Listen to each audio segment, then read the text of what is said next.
The bedroom was cloaked in shadows, the familiar scent of home tangled with the reckless pulse of betrayal. Ethan, my husband, should have been on duty. His endless paramedic shifts usually kept him away deep into the night. Instead, I'd let Caleb, an old friend I'd reconnected with at a reunion, slip into our home and into our bed. 6 years of marriage had worn thin.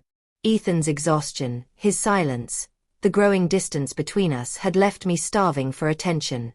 Caleb filled that void, if only for a fleeting thrill. I thought I could steal a moment without consequence.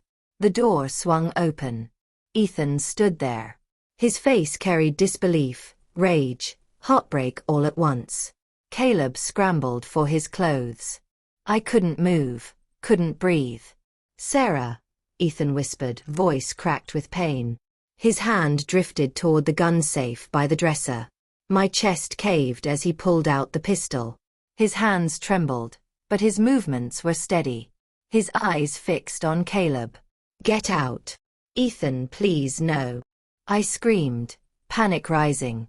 Caleb bolted for the door. The shot rang out. Caleb collapsed, blood spreading across the floorboards like a spreading stain on everything we had built.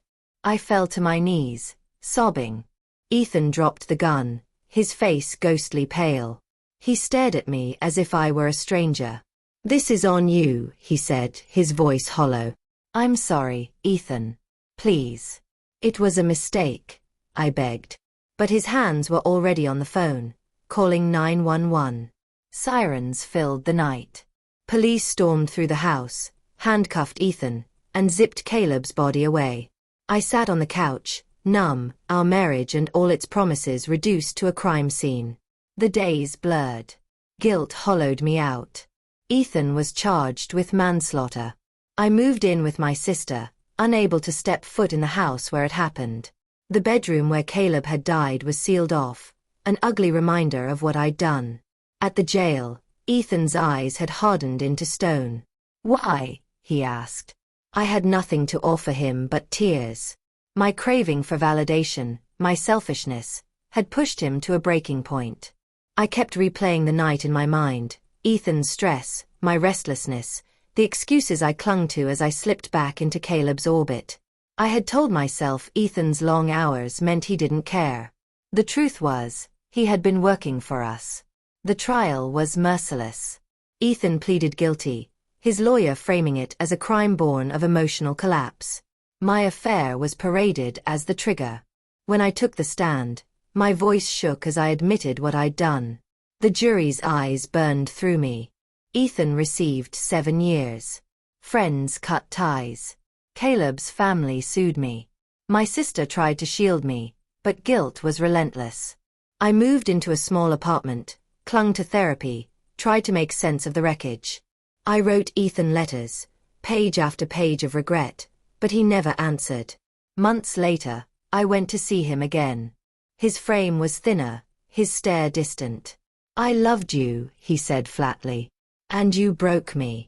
Tears slid down my cheeks. I didn't fight his coldness. I deserved it.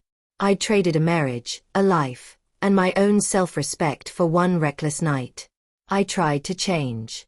Therapy made me confront my flaws, my need to be seen, my refusal to face our drift with honesty. I'd painted Ethan as the absent husband to justify my betrayal, but he'd been fighting for us, for a future. I threw myself into volunteering, trying to give back what I had destroyed. But Caleb's death and Ethan's sentence were permanent scars. Nothing I did could erase them. One night, I found an old photo of Ethan and me at a county fair, laughter frozen on our faces. I clutched it to my chest, sobbing, knowing that I'd bartered that happiness for a brief escape. Ethan's bullet had taken Caleb's life. But it was my betrayal that had loaded the gun, pulled the trigger, and ruined us all.